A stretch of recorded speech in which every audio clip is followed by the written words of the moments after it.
déjà demandé comment vous feriez pour réaliser vos tâches quotidiennes si vous n'aviez que très peu de force dans les mains? Comment feriez-vous pour déboucher vos contenants? Pour conduire votre voiture? Ou encore pour vous brosser les dents? Ce sont toutes des petites choses de la vie quotidienne que des gens atteints d'une maladie neuromusculaire ont de la difficulté à réaliser. Je vous parle de la dystrophie myotonique de type 1, aussi appelée la DM1. C'est une maladie avec une très grande prévalence au Saguenay-Lac-Saint-Jean et à Charlevoix. Dans le monde, cette maladie atteint une personne sur 8000, alors qu'au Saguenay-Lac-Saint-Jean et à Charlevoix, 1 sur 500 en est atteinte. Et lorsque je vous parle de la faiblesse des mains, c'est pas tout. Troubles cardiaques, troubles respiratoires, problèmes d'élocution, problèmes de faiblesse musculaire générale, myotonie, et là j'en passe beaucoup.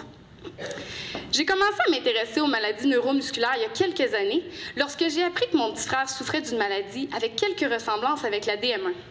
C'est là que mon petit cœur de sœur et de kinésiologue s'est vraiment questionné. Est-ce qu'il devrait s'entraîner plus que les autres? Est-ce qu'il devrait s'étirer? Est-ce qu'il devrait s'entraîner?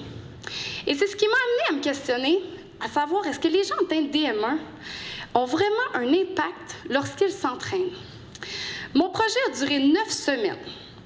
3 semaines ont servi à l'évaluation et les autres ont servi à l'entraînement. 3 étapes dans le processus. La première étape, comme on le voit, a servi à l'entraînement de la force musculaire. 3 exercices pour le membre supérieur et 3 pour les membres inférieurs.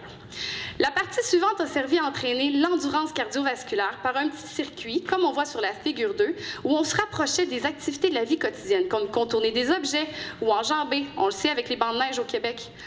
Puis, on terminait avec des activités de capacité fonctionnelle, où les gens avaient à pratiquer leur équilibre, leur vitesse des membres supérieurs et inférieurs, ou encore la force de préhension. Et puis, à la fin du projet, de mes 9 semaines, c'est vraiment là que j'ai réalisé tout l'impact de l'entraînement chez des gens atteints d'une maladie incurable. La majorité d'entre eux ont amélioré leur force, leur endurance, leur flexibilité, leur équilibre, et même, ils ont beaucoup moins de caries dentaires maintenant.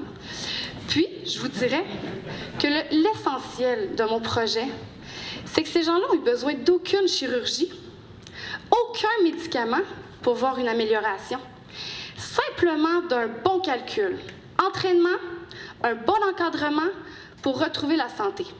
Et je vous invite à vous questionner. Les vrais champions sont-ils seulement aux Olympiques? Merci.